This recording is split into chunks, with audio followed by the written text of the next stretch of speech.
और हाँ, वीडियो के बिल्कुल अंत में माता सरस्वती विद्यादानी की महत्वपूर्ण दिव्यवाणी दी गई है। उसे सुनना आपके आत्मिक उत्थान के लिए अत्यंत आवश्यक है। ये कथा है एक ऐसे गांव की जहां प्रकृति अपनी अनुपम छटा बिखेरती थी, जहां सुबह की पहली किरणें मंदिरों के शिखरों को सुनहरा कर देती थी और शाम को आरती के मधुर स्वर वायुमंडल में घुल जाते थे। गांव का नाम था शुभ ग्राम, पर इस शुभ नाम के भीतर ही एक हृदय विदारक मौन छिपा था।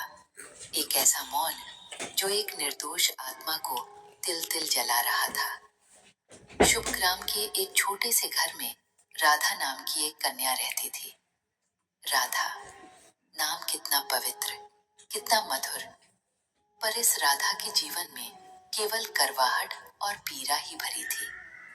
वो जन्मांध नहीं थी, उसके पैर कमजोर नहीं थे, उसका शरीर स्वस्थ था, पर विधाता ने उसे एक ऐसी कमी दी थी जिसने उसके पूरे अस्तित्व को ही निगल लिया था। वो बोल नहीं सकती थी। जन्म से ही उसके कंठ से कोई स्वर नहीं फूटा था। गूंगी, यही एक शब्द था जिससे उसे गांव में पहचाना जाता था। एक ऐसा शब्द जो उसके नाम से भी ज्यादा उसकी पहचान बन गया था। गांव के लोग, गांव के लोग, वे कितने सीधे होते हैं, कितने सरल, पर वही सरलता कभी कभी कितनी निर्मम और क्रूर हो जाती है जब वे अज्ञानवश किसी को अपशगुन या अनहोनी मान लेते हैं। राधा के साथ भी यही हुआ था।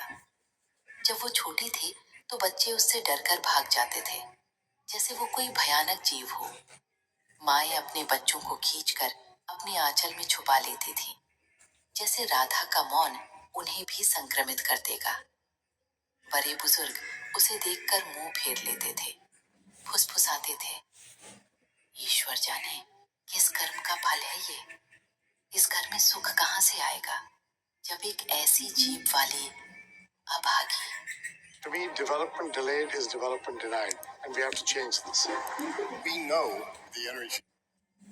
राधा, बेचारी राधा, वो ये सब सुनती नहीं थी, पर महसूस करती थी। उसके भीतर की आत्मा हर ताने, हर तिरस्कार को एक गहरे घाव की तरह सहीज लेती थी। उसकी आंखें जो बोल नहीं सकती थी, वे दर्द की अनकही कहानियां सुनाती थी। उन आंखों में अथाह वेदना थी, एक अनंत प्रश्न था, मेरा क्या दोष है माँ? क्या दोष है? क्या मैं सचमुच इतनी बुरी हूँ?